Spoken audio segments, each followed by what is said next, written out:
Siapa yang masih mau gendong ibunya ke masjid di usia dewasa? Dialah Ardi. Meski sekarang menjadi anggota polisi, cinta dan baktinya kepada sang ibu semakin besar. Bagaimana perjalanan Ardi dalam rawat sang ibu? Simak sampai selesai cerita ini nanti dan jangan lupa tinggalkan pesan di kolom komentar. Assalamualaikum teman-teman. Apa kabar? Semoga semua dalam keadaan sehat. Langit masih gelap, jam baru menunjukkan pukul 4.20 pagi. Lampu jalanan masih menyala redup. Embun menempel di dedaunan, udara terasa dingin menusuk kulit. Tapi di sebuah gang kecil di daerah Kalisongo, ada pemandangan yang membuat hati siapapun yang melihatnya bergetar. Seorang pria muda, berseragam polisi, perlahan keluar dari rumahnya sambil menggendong seorang wanita tua yang sudah lemah. Wanita itu mengenakan mukena putih. Wajahnya penuh keriput, tubuhnya kurus, dan matanya tampak berbinar menatap sang anak. Tanpa banyak kata, si pria muda melangkah pasti. Menyusuri gang kecil yang sunyi, menuju masjid yang berjarak kurang lebih 300 meter. Setiap langkahnya, seperti menuliskan kisah cinta paling tulus di dunia. Cinta seorang anak kepada ibunya. Namanya Ardi. Umurnya baru 25 tahun.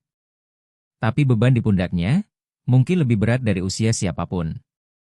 Setiap pagi, ia menggendong ibunya ke masjid, bukan karena ingin dipuji, tapi karena ia tahu, surga sedang ia panggul dalam pelukannya. Ardi lahir dan besar di sebuah daerah sederhana bernama Kalisongo. Ia tak pernah mengenal sosok ayahnya. Ayahnya pergi meninggalkan mereka sejak Ardi masih berusia 2 tahun, tanpa kabar, tanpa pesan, tanpa tanggung jawab. Sejak itu, hanya satu sosok yang menjadi segalanya bagi Ardi, ibu, Bu Darmi. Seorang wanita kuat yang bekerja keras tanpa mengeluh demi membesarkan anak satu-satunya. Ia berjualan gorengan dan kue basah di depan rumah setiap pagi. Setelah dagangan habis, ia membersihkan rumah, menjahit, kadang membantu tetangga hanya demi mendapat tambahan uang. Semua itu ia lakukan agar Ardi tetap sekolah dan tumbuh dengan baik. Yang paling tak pernah ia tinggalkan adalah sholat berjamaah di masjid. Walau sebagai perempuan, Bu Darmi selalu mengajak Ardi kecil ke masjid 5 waktu. Kadang saat hujan turun, Ardi dipayungi dengan daun pisang karena mereka tak punya payung. Kadang saat banjir, Ardi digendong supaya sepatunya tak basah. Ardi tumbuh dengan hati yang lembut. Ia selalu ingat suara ibunya di pagi buta. Nak, jangan tinggalkan sholat. Sholat itu tiangnya hidup, bukan sekadar ibadah. Seiring waktu, Ardi tumbuh jadi remaja yang disiplin dan cerdas. Ia punya cita-cita menjadi polisi, agar bisa melindungi orang-orang yang lemah, seperti ibunya. Bu Darmi mendukung penuh, walau harus menjual satu-satunya gelang emas peninggalan neneknya demi biaya pendaftaran dan sekolah kepolisian. Dan akhirnya, di usia 22 tahun, Ardi resmi mengenakan seragam kebanggaan, Polisi Republik Indonesia. Tapi, ia tak pernah lupa siapa yang membuatnya sampai di titik itu, sang ibu. Dan kini, ketika sang ibu tak lagi mampu berjalan, Ardi merasa, inilah waktunya untuk membalas semua langkah kaki ibu yang dulu menuntunnya ke masjid. Waktu terus berjalan. Ardi kini sudah menjadi anggota polisi aktif. Di usia 25 tahun, ia seharusnya sedang sibuk membangun karir, berkenalan dengan banyak orang, bahkan mungkin merancang masa depan bersama pasangan. Tapi, tidak dengan Ardi. Baginya, prioritas utama hanyalah satu, ibunya. Bu Darmi mulai sakit-sakitan sejak 2 tahun terakhir. Awalnya hanya lemas biasa. Tapi suatu malam, setelah pulang dari masjid, Bu Darmi tiba-tiba jatuh di ruang tengah. Kakinya gemetar, tubuhnya tak lagi bisa digerakkan. Rumah kecil mereka yang biasanya ramai dengan suara zikir, tiba-tiba dipenuhi suara tangis Ardi yang memanggil tetangga untuk minta tolong. Bu Darmi terkena stroke ringan.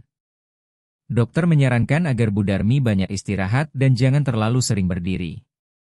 Tapi Bu Darmi bersikeras, ia tak ingin meninggalkan kebiasaan ke masjid, terutama sholat subuh berjamaah. Ardi tak sanggup menolak permintaan itu. Ia tahu, selama ini ibunya lah yang membawanya ke masjid, bahkan sejak ia belum bisa jalan. Maka, sejak hari itu, Ardi memutuskan untuk menjadi kaki bagi ibunya. Setiap pagi, sebelum berangkat dinas, Ardi bangun lebih awal. Ia bersihkan tubuh ibunya, bantu wudu, kenakan mukena, lalu menggendongnya pelan-pelan menuju masjid. Ada beberapa tetangga yang awalnya heran, bahkan sempat mencibir. Masa polisi masih ngurusin ibu terus? Kapan nikahnya? Mau sampai kapan? Ibumu kan sakit parah. Kalau kenapa-kenapa di jalan, repot. Tapi Ardi tak peduli. Ia menjawab pendek, tapi penuh makna.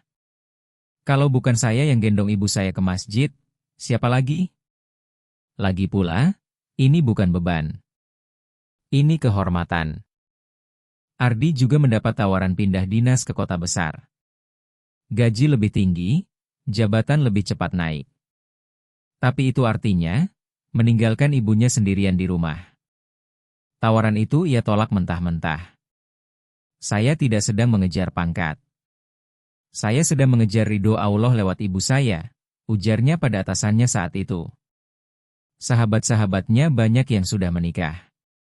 Bahkan beberapa mencoba menjodohkan Ardi dengan perempuan-perempuan yang cantik dan syalihah. Tapi Ardi selalu menjawab dengan senyuman dan satu kalimat.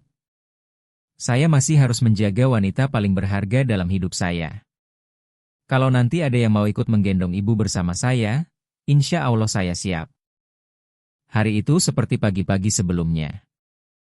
Langit masih gelap. Udara dingin menyusup ke dalam jaket. Ardi kembali menggendong ibunya pelan-pelan ke masjid.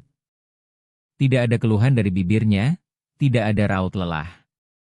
Yang ada hanya kesungguhan, seolah-olah itu adalah ibadah terbesar yang ia lakukan hari itu.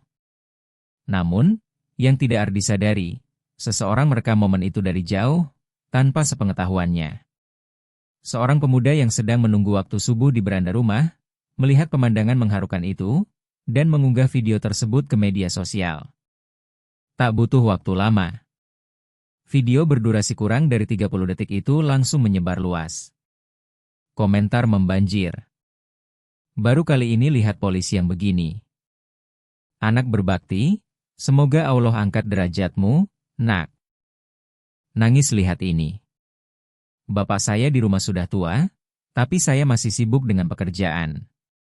Ribuan orang mulai menyebarkan video itu ke grup WhatsApp, Instagram, bahkan media berita lokal. Nama Ardi tak disebutkan dalam video, tapi beberapa orang akhirnya mengenalinya dari seragam dan lingkungan rumahnya di Kalisongo. Keesokan harinya, beberapa wartawan datang ke rumah Ardi. Ada yang ingin mewawancarainya. Ada yang minta izin menulis kisahnya. Tapi Ardi hanya menjawab pelan. Saya tidak sedang melakukan sesuatu yang luar biasa. Saya cuma menjalani hidup, dan berusaha membahagiakan ibu saya. Bahkan beberapa stasiun TV nasional mulai menghubungi pihak kepolisian untuk mengundangnya tampil di acara talk show. Tapi Ardi menolak semuanya. Ia takut niatnya jadi ternodai. Saya tidak ingin ini jadi panggung. Saya hanya ingin ibu saya bisa tersenyum di sisa hidupnya. Namun, meski ia menghindari sorotan, dampaknya sudah tak terbendung. Banyak anak muda mulai tergerak untuk pulang ke kampung, menemui orang tuanya. Ada yang selama ini cuek, kini mengantar orang tuanya ke masjid. Bahkan seorang remaja mengirim pesan ke akun media sosial Ardi, yang akhirnya diketahui, menulis. Mas Ardi, saya cowok yang selama ini kasar ke ibu saya. Tapi lihat video sampean, saya nangis. Saya peluk ibu saya hari ini. Makasih, Mas.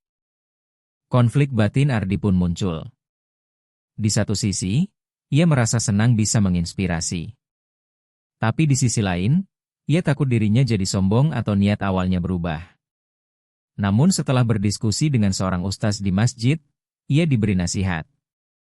Jika engkau tak berniat ria, maka jangan takut orang tahu kebaikanmu.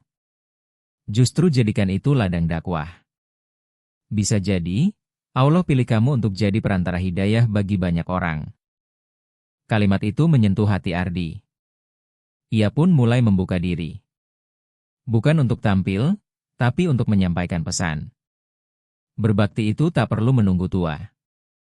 Jangan tunggu ibumu meninggal untuk merasa kehilangan. Selagi masih ada, rawatlah dengan cinta. Waktu terus bergulir. Aktivitas Ardi tetap sama. Bangun lebih awal dari semua orang, memandikan ibunya, membantunya wudhu, lalu menggendongnya menuju masjid. Tapi suatu hari, subuh itu terasa berbeda. Angin pagi di Kalisongo terasa lebih sunyi. Langit seperti enggan menampakkan bintangnya. Rumah Ardi juga sepi. Biasanya, suara Bu Darmi sudah terdengar memanggil lembut dari dalam kamar. Tapi pagi itu, hening. Ardi membuka pintu kamar ibunya. Ia mendapati ibunya masih berbaring, mata terpejam.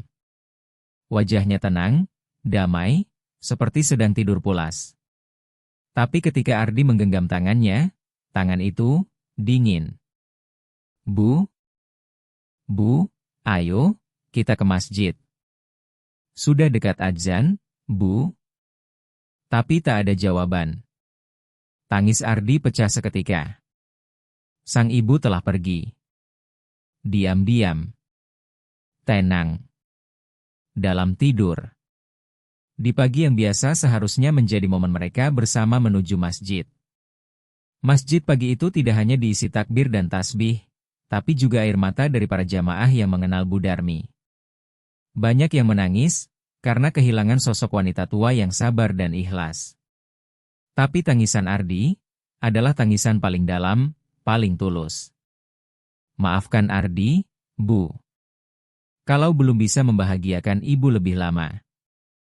Ardi menggenggam mukena putih milik ibunya, yang kini akan selalu ia simpan sebagai warisan cinta paling suci. Beberapa minggu setelah kepergian sang ibu, Ardi kembali bertugas seperti biasa. Tapi kini, ia tak perlu bangun pagi untuk menggendong siapapun. Masjid terasa sepi, dan punggungnya terasa ringan, tapi hatinya terasa kosong. Namun satu hal yang tak pernah ia tinggalkan, sholat berjamaah di masjid.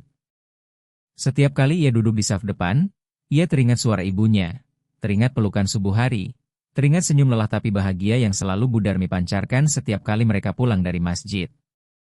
Dan entah bagaimana, setiap kali Ardi melangkah ke masjid, seolah ada sosok yang ia gendong dalam ingatannya.